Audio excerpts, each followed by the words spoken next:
Karimnagar ASI Mohan Reddy అక్రమాల కేసులో బాధితులు న్యాయం కోసం ఆందోళన చెందుతున్నారు. కేసులో జోక్యం చేసుకోవాలంటూ గవర్నర్కు లేఖ రాశారు. లోక్సత్తా ఆధ్వర్యంలో కేసు విచారణపై లేఖలో వివరించారు.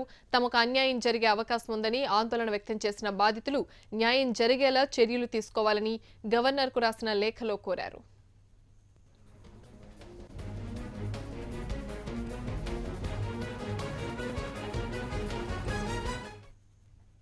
బాధితుల లేఖపై మరింత సమాచారం మా ప్రతినిధి గోపాలకృష్ణ ఫోన్ లైన్ లో అందిస్తారు.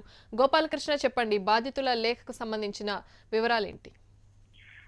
ప్రతిభ కరీంనగర్ లో సంచలనం సృష్టించిన మోహన్ రెడ్డి కేసు ప్రస్తుతం సిఐడి విచారణలో ఉంది. అయితే సిఐడి విచారణలో మోహన్ రెడ్డి కీలక బినామీ అయిన జ్ఞానేశ్వర్ విచారణ కొనసాగింది. ఆ విచారణలో ఎలాంటి పెద్ద పేర్లు రాకపోవడంతో, అంటే చిన్న చిన్న పేర్లు బయటకు తీసుకొచ్చి ఎవరైతే ముఖ్యమైన వ్యక్తులు ఉన్నారో వాళ్ళ పేర్లు బయటకు తీసుకురాకపోవడంపై బాధితులు ఆందోళన చెందుతున్నారు. అంటే కేసు నీరుగారే అవకాశం ఉంది, సిఐడి అధికారుల పైన పోలీసు ఉన్నతాధికారుల నుంచి ఒత్తిడి వస్తుంది అనేటువంటి ఆరోపణలు చేస్తున్నారు బాధితులు. ఈ నేపథ్యంలో లోక్సత్తా ఉద్యమ సంస్థ ఆధ్వర్యంలో గవర్నర్ నరసింహన్కు బాధితులంతా కూడా లేఖను రాశారు.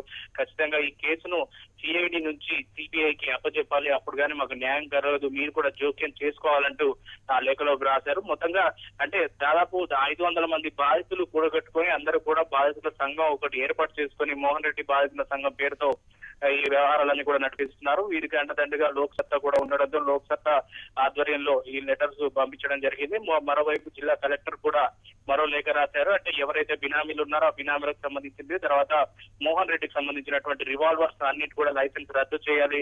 ఆ లైసెన్స్ రివాల్వర్లతో ఎన్నో బెదిరింపులకు పాల్పట్టు ఇప్పటికే నిరూపణ అవ్వడంతో ఆ లైసెన్స్ అన్ని కూడా రద్దు చేయాలని కోరిన సందర్భాలున్నాయి ప్రతిభ. అయితే ముఖ్యంగా ప్రస్తుతానికి అయితే గవర్నర్ జోక్యం చేసుకోవాలని చెప్పి లేఖ రాశారు. దీనిపై గవర్నర్ స్పందిస్తారా లేదా అనేటువంటిది చూడాల్సిందే ప్రతిభ. అయితే ఈ లేఖ గవర్నర్ కి అందిందని అనుకోవచ్చా?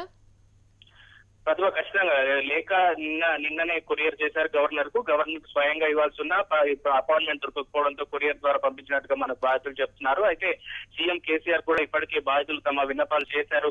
డైరెక్ట్ గా వెళ్లి కూడా కలిసిన సందర్భం ఉంది. వరంగల్ లో జరిగిన ఎన్నికల సభలు కూడా కేసీఆర్ ని కలిశారు. ఆ తర్వాత హైదరాబాద్ లో కూడా కేసీఆర్ ని కలిసిన సందర్భాలు ఉన్నాయి. అయితే ముఖ్యంగా ఇప్పుడు గవర్నర్ జోక్యం కోసం బాధితులు పోరాడుతున్నారు. సిబిఐకి కేసును ట్రాన్స్ఫర్ చేయాలని పెద్ద ఎత్తున ఉద్యమం చేసే అవకాశం కూడా ఉంది ప్రతిభ. Right Gopalakrishna, thank you.